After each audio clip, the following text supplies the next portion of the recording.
Hello दोस्तों, धीरज take में आपका स्वागत है। तो आज हम लोग आ गए हैं फिर से एक नए वीडियो में। और आज हम लोग आरआरबी ग्रुप डी एग्जाम जो थर्ड शिफ्ट 15 दिसंबर 2025 को हुआ है उस पेपर का एनालिसिस करने वाले हैं, जो आपको स्क्रीन पे दिख रहा होगा। तो वीडियो शुरू करने से पहले आप सबसे एक छोटा सा रिक्वेस्ट है कि आप अगर हमारे चैनल पे अभी तक नए हैं तो प्लीज चैनल को लाइक और सब्सक्राइब कीजिए और बेल आइकन को प्रेस कीजिए ताकि न्यू अपडेट आप तक पहुंचता रहे। तो चलते हैं प्रश्न एनालिसिस की ओर। और पहला प्रश्न है, जनवरी 2025 में वर्ष 2024 के लिए कितने खिलाड़ियों को मेजर ध्यानचंद खेल रत्न पुरस्कार से सम्मानित किया गया है? तो इसका करेक्ट आंसर हो जाएगा 4 खिलाड़ियों को मेजर ध्यानचंद खेल रत्न पुरस्कार से सम्मानित किया गया है। तो ऑप्शन सी इसका करेक्ट आंसर हो जाएगा। और प्रत्येक प्रश्न में कुछ कुछ एक्स्ट्रा फैक्ट है, तो हम लोग एक्स्ट्रा फैक्ट को भी देखते चलेंगे। तो एक्स्ट्रा फैक्ट में है कि जो भी मेजर ध्यानचंद खेल रत्न पुरस्कार जो पाए हैं 2025 में, वो खिलाड़ी का नाम है मनु भाकर, जो निशानेबाजी है। डी भुवेश शतरंज खेल से संबंधित है। हरमनप्रीत सिंह हॉकी से है और प्रवीण कुमार पैरा एथलेटिक्स से है। तो इसका करेक्ट आंसर हो जाएगा ऑप्शन सी, 4 खिलाड़ियों का। बढ़ते हैं नेक्स्ट क्वेश्चन की ओर। नेक्स्ट है, फ्रेंच ओपन महिला एकल की विजेता कोको गॉफ किस देश के खिलाड़ी है? कोको गॉफ किस देश के खिलाड़ी है? तो इसका करेक्ट आंसर हो जाएगा संयुक्त राज्य अमेरिका के खिलाड़ी हैं। तो ऑप्शन सी इसका करेक्ट आंसर हो जाएगा। और मैं बार बार बोल रहा हूँ कि प्रत्येक प्रश्न में कुछ एक्स्ट्रा फैक्ट है, उससे को रिलेटेड नेक्स्ट शिफ्ट में पूछ ही रहा है, तो आप लोग जरूर एक्स्ट्रा फैक्ट को भी देखते चलेंगे, ठीक है। बढ़ते हैं नेक्स्ट क्वेश्चन की ओर। नेक्स्ट है, झारखंड की जनजाति और उनकी संस्कृति पर केंद्रित कविता संग्रह फिर उगना के लिए वर्ष 2025 का साहित्य अकादमी युवा पुरस्कार किस आदिवासी कवियत्री को दिया गया है? तो इसका करेक्ट आंसर हो जाएगा डॉक्टर प्रभावती तिर्की को दिया गया। किसको दिया गया है? तो डॉक्टर प्रभावती तिर्की को। तो ऑप्शन डी इसका करेक्ट आंसर हो जाएगा। और किस भाषा के लिए दिया गया? तो हिंदी भाषा के लिए दिया गया है। और कौन सा कविता संग्रह था, ये अगर पूछ जाएगा नेक्स्ट शिफ्ट में कि कौन सा कविता के लिए दिया गया है डॉक्टर पार्वती तिर्की को, तो फिर उगना के लिए दिया गया। तो ये सब एक्स्ट्रा फैक्ट है, तो एक्स्ट्रा फैक्ट को आप जरूर देखिएगा। नेक्स्ट क्वेश्चन है, वर्ष 2025 में कुल 32 खिलाड़ियों को अर्जुन पुरस्कार से सम्मानित किया गया। इनमें से कितने पैरा एथलेटिक्स को अर्जुन पुरस्कार से सम्मानित किया गया है? तो इसका करेक्ट आंसर हो जाएगा 17 पैरा एथलेटिक्स खिलाड़ियों को अर्जुन पुरस्कार से सम्मानित किया गया। तो ऑप्शन सी इसका राइट आंसर हो जाएगा। नेक्स्ट है, ओरिजिनल सिंह पुस्तक के सह लेखक कौन है? सह लेखक पूछा है, इसका करेक्ट आंसर हो जाएगा एलेक्स थॉम्पसन। सह लेखक पूछेगा तो एलेक्स थॉम्पसन। अगर यही पूछ जाएगा कि इसके प्रमुख लेखक कौन है, तो जैक पेपर। जैक पेपर, इसका करेक्ट आंसर हो जाएगा ऑप्शन सी, ठीक है। अगर मुख्य लेखक पूछेगा तो कौन? तो जैक पेपर। और एलेक्स थॉम्पसन जो है सह लेखक है, यानी कि इसके उप लेखक है। तो इसमें भी एक्स्ट्रा फैक्ट है, तो हम लोग एक्स्ट्रा फैक्ट को देखते चलेंगे। इसमें दिया है कि मुख्य लेखक जैक पेपर है, जो अभी हम लोग ऑप्शन सी में देख रहे थे, ठीक है। सह लेखक कौन है? तो एलेक्स थॉम्पसन। इस प्रश्न के अनुसार इसका करेक्ट आंसर हो जाएगा एलेक्स थॉम्पसन। और विषय क्या था? यह पुस्तक राष्ट्रपति जो बाइडेन के पतन और उनके 2024 के चुनाव अभियान से जुड़ी बातों का विवरण देती है। ये सब एक्स्ट्रा फैक्ट है, तो एक्स्ट्रा फैक्ट को भी आप लोग देखते चलेंगे।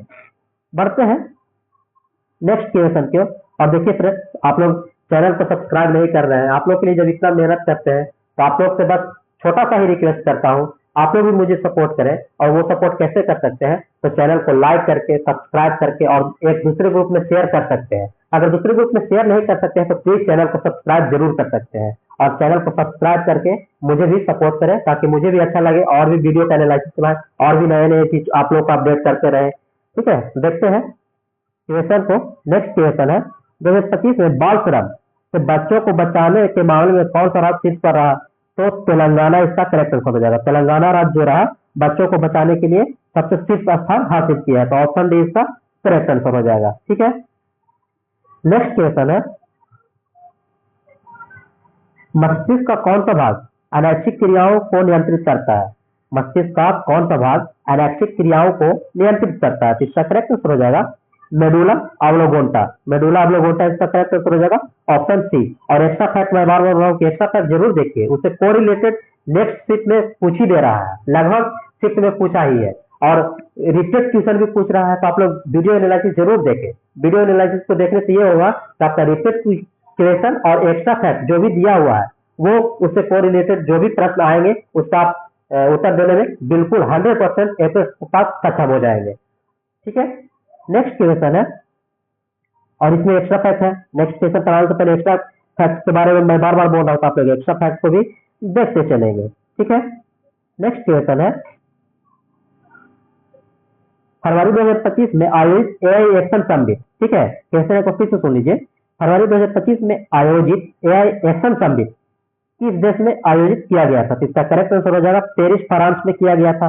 यह भी प्रीवियस शिफ्ट में पूछा हुआ प्रश्न है और हूबहू यही प्रश्न थे। तो आप लोग को मैं बार बार यही कह रहा हूँ कि आप लोग पेपर एनालिसिस को जरूर देखें, क्योंकि अब लास्ट होते जा रहा है एग्जाम का, जो भी क्लोजिंग टाइम हो वो नजदीक आ रहा है, जिसके वजह से प्रश्न को हर शिफ्ट में रिपीट पूछ ही दे रहा है। तो आप लोग जरूर देखें और आप लोग के लिए इतना पेपर को एनालिसिस पीडीएफ भी ला रहा हूँ। आप लोग को अगर पीडीएफ चाहिए तो आप @धीरज74 टेलीग्राम चैनल को ज्वाइन कर लीजिए। वहां से जितना भी पेपर का एनालिसिस हुआ है उसका पीडीएफ उसमें दिया हुआ है, आप लोग ज्वाइन कीजिए, पीडीएफ लीजिए और फिर से उसको प्रश्न को देखिए, कहीं कंफ्यूजन नहीं होगा। ठीक है, बढ़ते हैं नेक्स्ट क्वेश्चन का। नेक्स्ट क्वेश्चन है अमित शाह ने हाल ही में विदेशियों पर फिर से जारी या प्रतिस्थापित या नियंत्रित करने हेतु किस अधिनियम के माध्यम से कदम उठाया था? इसका करेक्ट आंसर हो जाएगा प्रवास और नागरिकता अधिनियम। तो ऑप्शन बी इसका करेक्ट आंसर हो जाएगा। ठीक है, बढ़ते हैं नेक्स्ट क्वेश्चन की ओर। नेक्स्ट क्वेश्चन है निम्नलिखित में से कौन सी वस्तु पृथ्वी में अपघटित नहीं होती है? पूछ रहा है कि निम्नलिखित में से कौन सी वस्तु पृथ्वी में अपघटित नहीं होती है। तो ये ऑप्शन दिया हुआ है, तो ऑप्शन के अनुसार बताना है कि कौन सी पृथ्वी में अपघटित नहीं होती, यानी कि वो पूरी तरह से मिट्टी में विलीन नहीं होती है। क्वेश्चन पूछने का तात्पर्य यही है। इस प्रश्न के अनुसार इसका करेक्ट आंसर हो जाएगा प्लास्टिक का कप। प्लास्टिक वाले जितने भी पदार्थ होते हैं वो मिट्टी में विलीन नहीं हो पाते हैं, तो इसीलिए इसका करेक्ट आंसर हो जाएगा ऑप्शन डी। नेक्स्ट क्वेश्चन है आकाश का रंग नीला दिखाई देने का मुख्य कारण क्या है? इसका करेक्ट आंसर हो जाएगा प्रकाश का प्रकीर्णन। ऑप्शन डी इसका करेक्ट आंसर हो जाएगा। नेक्स्ट क्वेश्चन है एनोडाइजिंग की प्रक्रिया मुख्य रूप से किस धातु के कोटिंग के लिए उपयोग किया जाता है? क्वेश्चन एक बार फिर से सुन लीजिए। एनोडाइजिंग प्रक्रिया मुख्य रूप से किस धातु की कोटिंग के लिए उपयोग की जाती है? तो इसका करेक्ट आंसर हो जाएगा एल्यूमिनियम का। एल्यूमिनियम इसका करेक्ट आंसर हो जाएगा ऑप्शन डी। और प्रत्येक प्रश्न का एक्स्ट्रा फैक्ट है, मैं बार बार बोल रहा हूँ, तो एक्स्ट्रा फैक्ट को आप लोग देख लीजिएगा। ठीक है, नेक्स्ट क्वेश्चन है प्रवाह और सारथी पोर्टल किसके द्वारा लॉन्च की गई है? डिजिटल पहल है, यह जो है डिजिटल पहल है, किसके द्वारा लॉन्च की गई है? तो इसका करेक्ट आंसर हो जाएगा भारतीय रिजर्व बैंक के द्वारा की गई है। तो ऑप्शन सी इसका करेक्ट आंसर हो जाएगा। और मैं बार बार बोल रहा हूँ कि प्रत्येक प्रश्न में एक्स्ट्रा फैक्ट है, तो आप लोग एक्स्ट्रा फैक्ट को भी देखते चलेंगे। नेक्स्ट क्वेश्चन है इसका सिर्फ हमारे पास ऐसा करके कुछ भेजा गया था और जो भी भेजा गया था उसमें इस तरह का कुछ हम सॉल्यूशन करके भेज रहे हैं। तो इसका करेक्ट आंसर जो भी है वो इस सॉल्यूशन के माध्यम से देख लीजिए। तो इसका करेक्ट आंसर हो जाएगा 1250 मीटर। तो 1250 जो भी मार्कर आए होंगे एग्जाम में उनका सही हो जाएगा। ठीक है, बढ़ते हैं नेक्स्ट क्वेश्चन की ओर। नेक्स्ट क्वेश्चन है 11 मई 2025 को ब्रह्मोस एयरोस्पेस एकीकरण और परीक्षण सुविधा का उद्घाटन कहाँ किया गया था? ठीक है, तो इसका करेक्ट आंसर हो जाएगा कि लखनऊ में किया गया था। ऑप्शन डी इसका करेक्ट आंसर हो जाएगा। ठीक है, इस सुविधा का उद्देश्य ब्रह्मोस मिसाइलों का एकीकरण परीक्षण करना है, जिन्हें दुनिया का सबसे तेज और सबसे सटीक क्रूज मिसाइलों में से एक माना जाएगा। ठीक है, तो इसे एक्स्ट्रा फैक्ट उससे रिलेटेड कुछ दिए गए थे तो उसको भी हम लोग देख लिए हैं। बढ़ते हैं नेक्स्ट क्वेश्चन की ओर। नेक्स्ट क्वेश्चन है निम्नलिखित में से कौन विषमांगी मिश्रण का एक महत्वपूर्ण उदाहरण है? ठीक है, निम्नलिखित में से कौन सा विषमांगी मिश्रण है? तो इस ऑप्शन के अनुसार बताना है। तो इसका करेक्ट आंसर हो जाएगा मिट्टी। मिट्टी जो है विषमांगी मिश्रण का एक महत्वपूर्ण उदाहरण है। तो ऑप्शन बी इसका करेक्ट आंसर हो जाएगा। ठीक है, बढ़ते हैं नेक्स्ट क्वेश्चन की ओर। नेक्स्ट क्वेश्चन है निषेचन के लिए उपकरण को पुष्प को किस भाग तक पहुंचना पड़ता है? निषेचन के लिए परागकण को पुष्प के किस भाग तक पहुंचना पड़ता है? तो इसका करेक्ट आंसर हो जाएगा वर्तिकाग्र तक पहुंचना पड़ता है, जिसको स्टिग्मा भी बोलते हैं। तो ऑप्शन में जो भी दिया होगा, चाहे तो वर्तिकाग्र दिया होगा या फिर स्टिग्मा दिया होगा, तो जो भी आया होगा वो करेक्ट आंसर हो जाएगा ऑप्शन सी। ठीक है, नेक्स्ट है, यदि किसी वस्तु को उत्तल लेंस के फोकस और 2f के बीच रखा जाए तो उसका प्रतिबिंब कहाँ बनेगा? तो 2f के बाहर बनेगा, तो ऑप्शन बी इसका करेक्ट आंसर हो जाएगा। नेक्स्ट क्वेश्चन है, ब्लीचिंग पाउडर जिसे CaCO के रूप में दर्शाया जाता है, निम्नलिखित में से किस विधि द्वारा तैयार किया जाता है? तो इसका करेक्ट आंसर हो जाएगा ब्लीचिंग पाउडर का निर्माण CaOH को हॉट कैल्शियम हाइड्रोक्साइड या शुष्क बुझा हुआ चूना पर शुष्क क्लोरीन गैस प्रवाहित करके तैयार किया जाता है। तो इसका करेक्ट आंसर हो जाएगा बुझे हुए चूने पर क्लोरीन गैस प्रवाहित करके इसको तैयार किया जाता है। तो ऑप्शन सी इसका करेक्ट आंसर हो जाएगा। नेक्स्ट क्वेश्चन है,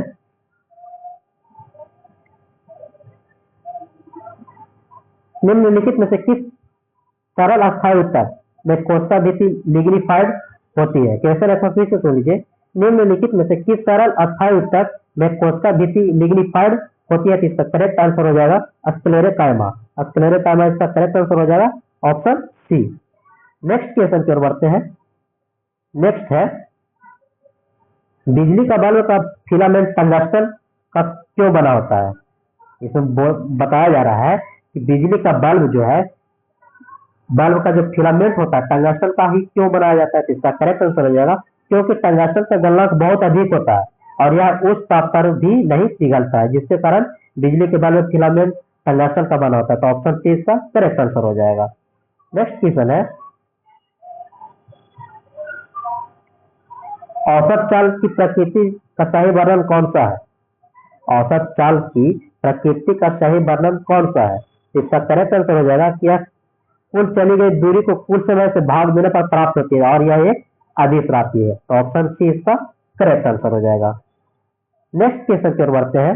नेक्स्ट क्वेश्चन है, ग्रीवी हार्मोन का स्त्राव ग्रंथि किसके द्वारा होती है? क्वेश्चन एक बार फिर सुन लीजिए, ग्रीवी हार्मोन जो होता है का स्त्राव किस ग्रंथि द्वारा होता है? इसका करेक्ट आंसर हो जाएगा पिट्यूटरी ग्रंथि के द्वारा होता है। ठीक है, पिट्यूटरी ग्रंथि को मास्टर ग्रंथि भी कहा जाता है। ठीक है, अगर ऑप्शन में मास्टर ग्रंथि भी दिया होगा तो वो सही होगा। तो ऑप्शन सी पिट्यूटरी ग्रंथि इसका करेक्ट आंसर हो जाएगा। नेक्स्ट क्वेश्चन है, जून 2025 में सासाकावा पुरस्कार 2025 किस भारतीय को प्रदान किया गया? इसका करेक्ट आंसर हो जाएगा डॉक्टर मृत्युंजय महापात्रा को प्रदान किया गया। तो ऑप्शन डी इसका करेक्ट आंसर हो जाएगा। नेक्स्ट क्वेश्चन है, भारत पोल ऑनलाइन पोर्टल का उद्घाटन किसने किया है? ठीक है, भारत पोल ऑनलाइन एक पोर्टल है, उसका उद्घाटन किसके द्वारा किया गया है? इसका करेक्ट आंसर हो जाएगा भारत पोर्टल ऑनलाइन उद्घाटन 7 जनवरी 2025 केंद्रीय गृह मंत्री अमित शाह के द्वारा किया गया। इस प्रश्न का राइट आंसर हो जाएगा अमित शाह के द्वारा शुरू किया गया। कौन सा पोर्टल है? तो भारत पोल ऑनलाइन पोर्टल है, जिसका उद्घाटन किसके द्वारा किया गया है? तो अमित शाह के द्वारा। तो जो भी अमित शाह टिकट करके आए होंगे एग्जाम में, उनका करेक्ट आंसर हो जाएगा। ठीक है, बढ़ते हैं नेक्स्ट क्वेश्चन की ओर। नेक्स्ट क्वेश्चन है, केंद्रीय बजट 2025-26 में किसान क्रेडिट कार्ड की सीमा 3 लाख रुपए से बढ़ाकर कितने लाख रुपए कर दी गई है? इसका करेक्ट आंसर हो जाएगा कि 5 लाख रुपए तक कर दी गई है। तो ऑप्शन बी इसका करेक्ट आंसर हो जाएगा। इससे पहले कितने थे? तो 3 लाख थे, 3 लाख से बढ़ाकर फिर कितना कर दिए गए हैं? तो 5 लाख रुपए कर दिए गए हैं। और प्रत्येक प्रश्न में एक्स्ट्रा फैक्ट को भी हम लोग लेकर आए हैं। एक्स्ट्रा फैक्ट इसलिए लाए हैं ताकि एग्जाम में को रिलेटेड जो भी नेक्स्ट शिफ्ट या नेक्स्ट डे आने वाला रिसेंटली एग्जाम जो चल रही है आरआरबी ग्रुप बी का, उससे पूछ रहा है और पूछ ही दे रहा है। तो आप लोग भी देखें एक्स्ट्रा फैक्ट को, ताकि किसी तरह को उससे रिलेटेड जो क्वेश्चन पूछे प्रश्न का आंसर देने में किसी तरह का कोई परेशानी ना हो। बढ़ते हैं नेक्स्ट क्वेश्चन की ओर। नेक्स्ट क्वेश्चन है, एक कोशिकीय जीवों में जनन के संबंध निम्नलिखित में से कौन सा कथन गलत है? इसमें गलत कथन को बताना है। तो इसका करेक्ट आंसर हो जाएगा यह समानता अलाइविंग जनन द्वारा होता है। तो इसका करेक्ट आंसर हो जाएगा ऑप्शन ए। ठीक है, बढ़ते हैं नेक्स्ट क्वेश्चन की ओर।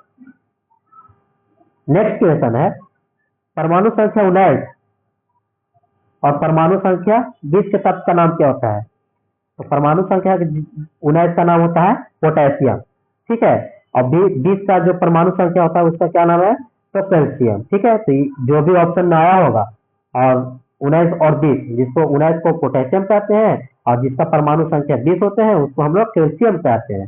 तो जो भी प्रश्न में आए होंगे और ऑप्शन के तहत देख लीजिएगा किस ऑप्शन में था, वो करेक्ट आंसर हो जाएगा, ठीक है। बढ़ते हैं नेक्स्ट क्वेश्चन की ओर। नेक्स्ट क्वेश्चन है, निम्नलिखित में से कौन सा कारक ऊष्मा ऊर्जा को प्रभावित नहीं करता है? तो इसका करेक्ट आंसर हो जाएगा कि धारा की दिशा जो है प्रभावित नहीं करती है। तो ऑप्शन बी इसका करेक्ट आंसर हो जाएगा। नेक्स्ट क्वेश्चन है,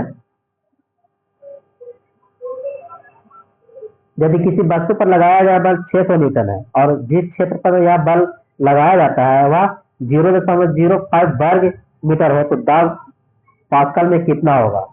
तो दाब जो पूछ रहा है कि पास्कल में कितना होगा, तो प्रेशर बराबर होता है न्यूटन बाय एरिया, या फिर जिसको हम लोग फोर्स बाय एरिया बोल सकते हैं, फोर्स बाय एरिया बोल सकते हैं। उसके तहत आप लोग हल करके देख लीजिएगा। तो इसका करेक्ट आंसर हो जाएगा 12,000 पास्कल, ठीक है। 12,000 पास्कल इसका करेक्ट आंसर हो जाएगा, ऑप्शन सी। नेक्स्ट क्वेश्चन की ओर बढ़ते हैं। नेक्स्ट क्वेश्चन है, निम्नलिखित धातु में से कौन सी सबसे अधिक क्रियाशील है? सबसे अधिक क्रियाशील कौन है उसमें यह बताना है। तो इस प्रश्न के अनुसार इस ऑप्शन में सबसे अधिक क्रियाशील एल्यूमिनियम होता है। तो ऑप्शन सी इसका करेक्ट आंसर हो जाएगा, ठीक है, एल्यूमिनियम। नेक्स्ट क्वेश्चन है, निम्नलिखित में से कौन सा कथन अधातु का गुण को दर्शाता है? निम्नलिखित में से कौन सा कथन अधातु का गुण को दर्शाता है? तो इसका करेक्ट आंसर हो जाएगा ठोस अवस्था में भंगुर, ऑप्शन सी इसका करेक्ट आंसर हो जाएगा। देख लेते हैं एक्स्ट्रा फैक्ट में क्या है। तो एक्स्ट्रा फैक्ट में वही है कि ठोस अवस्था में टूट जाती है, यानी कि ठोस अवस्था में भंगुर होते हैं। अभी अभी हम लोग करा ही रहे थे कि ठोस अवस्था में भंगुर होते हैं। तो ऑप्शन सी इसका करेक्ट आंसर हो जाएगा। नेक्स्ट क्वेश्चन है, और नेक्स्ट क्वेश्चन नहीं है, जितना भी हमारे पास प्रश्न आए थे उसका आज आखिरी क्वेश्चन था। और आखिरी क्वेश्चन के साथ साथ हम लोग पूरा वीडियो का एनालिसिस करवा चुके हैं। जितना भी प्रश्न हमारे पास आए थे उसका एनालिसिस करवा चुके हैं। तो वीडियो के अंत में भी मैं यही बोलकर आप सबसे रिक्वेस्ट करना चाहता हूँ कि प्लीज आप अगर हमारे चैनल पे अभी तक नए हैं तो चैनल को सब्सक्राइब जरूर करें, और आपके पास भी जितने प्रश्न हैं कमेंट बॉक्स में हमें जरूर बताइए कि यह प्रश्न आए थे। उस प्रश्न को हम लेकर के उसका भी एनालिसिस करवाएंगे, और जो भी प्रश्न भेजेंगे उनका मेंशन भी करेंगे। ये जिनका नाम होगा वो नाम के साथ भेजेंगे और बताएंगे कि ये प्रश्न हमको भेजे थे। और इसी तरह से आप लोग तैयारी करते रहिए, और फिर मिलते हैं हम लोग नेक्स्ट एनालिसिस में, नेक्स्ट वीडियो का एनालिसिस में। तब तक के लिए thank you, bye bye, take care.